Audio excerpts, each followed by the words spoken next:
La segunda parte de Los Malones, así denominamos a esta en Secretos de Necochea del canal de YouTube. Y esta segunda parte comprende esto que habíamos dejado en el primero y que hacíamos mención también que la bibliografía donde se basa todo este relato lo va a estar descrito tanto en el primero como en la segunda parte de Los Malones.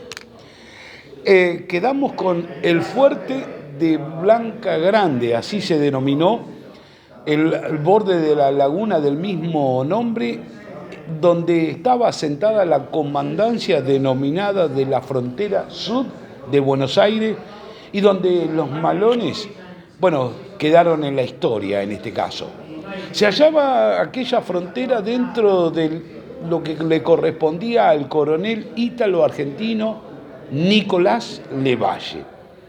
Aquella época se acercaban las Navidades, donde en la fecha se celebraban a lo largo de las 400 leguas que conformaban aquella frontera.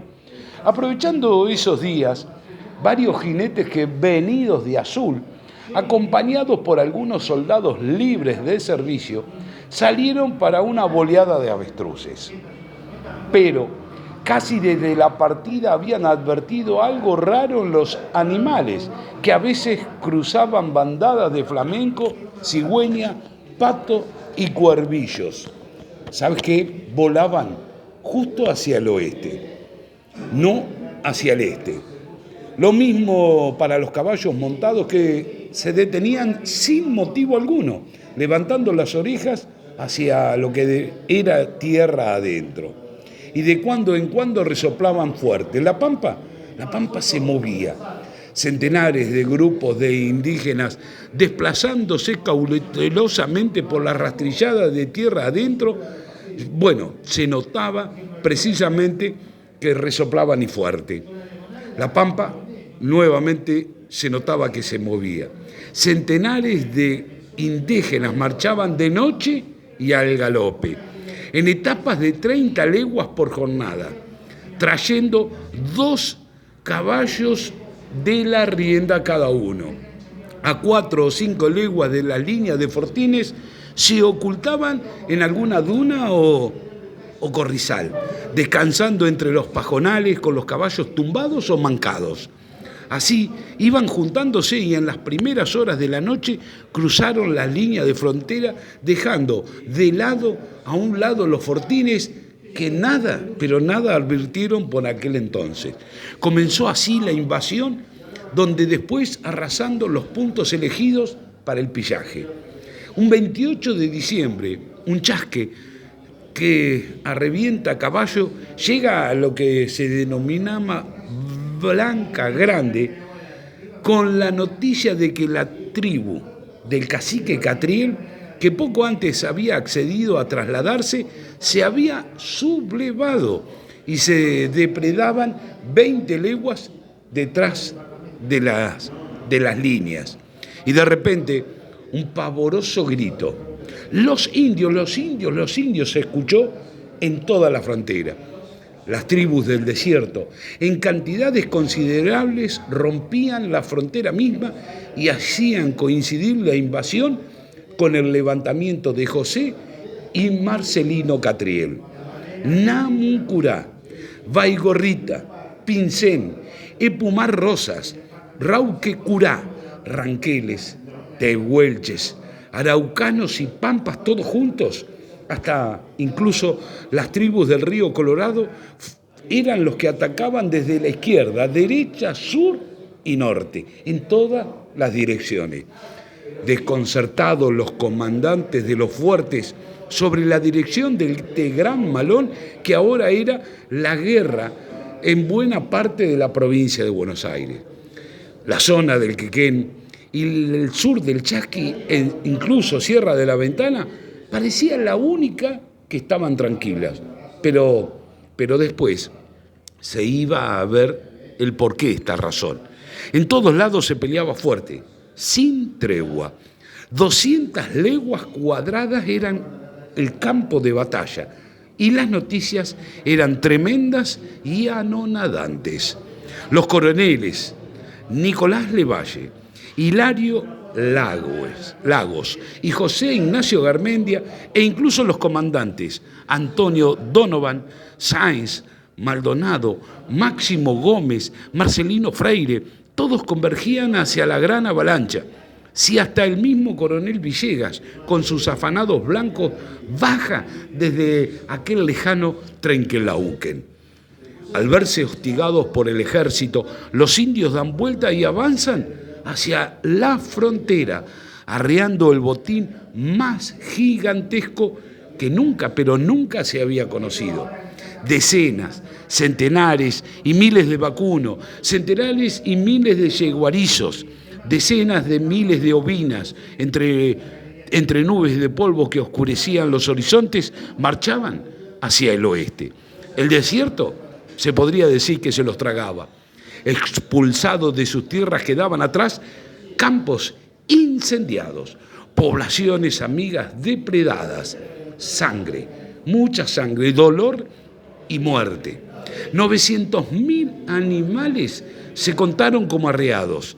4.500 fueron los indios de lanzas que atacaron contra las Remington e incluso contra Emil la chamusca que los arreó. Ni antes ni después la Pampa, si esa Pampa que conocían, los vio y vio algo igual.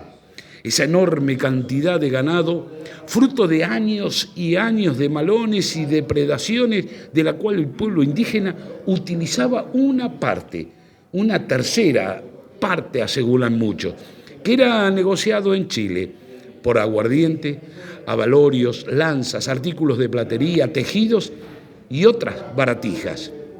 Este mal que tantos trastornos ocasionaba a la tranquilidad de nuestra frontera y aquellos males económicos al país, venía desde tiempo de la colonia y tenía como centro del comercio a la provincia chilena de Arauco. A las autoridades chilenas, para ellos no era un misterio ese comercio, ya que estaban al tanto de que las tribus araucanas y aún individuos y comerciantes chilenos vivían del robo de ganado y de las depredaciones que se cometían, eso sí, en territorio argentino, de la cual sacaban un abundante botín en un metálico cambio de otras tribus chilenas y con la población civilizada. El vil metal ya existía. El general, el indio, no arriaba a Lanares. Para su andar, él mismo era muy lento. Además, por su poca resistencia a los largos trayectos. Sin embargo, al disminuir el número de guanacos, comenzaron a usar la lana de oveja para vestimentas y prendió a gustar de su carne, por lo cual empezó también a arrearlas, e incluso para fines distintos, para un uso distinto de los lanares. Su estrategia, cuando querían absolutamente apoderarse de un fortín y había ovejas, las precipitaban a los fosos. Las inocentes animales se acumulaban hasta la altura del parapeto y por consiguiente formaban un puente sobre el cual pasaban los atrevidos jinetes, indios por supuesto, cargando a lanzas. A veces, al ser perseguidos, a las salidas del malón, las abandonaban al perseguidor, por lo cual retrasaban así la persecución, permitiendo la rápida marcha de los vacunos y los yeguarizos que llevaban con ellos. Estas majadas, que avanzaban lentamente, en su mayoría compuestas de ovejas pampas, grandes casi como guanacos, escasas de lana y de pelo garrón, mas servían para rellenar con ellas los fosos y vados sobre los que los jinetes y las mismas haciendas pasaban. A veces el salvaje utilizaba al cautivo como moneda de cambio o intercambio, de canje, para del Huinca, nativos prisioneros, métodos preferidos de Calfucurá.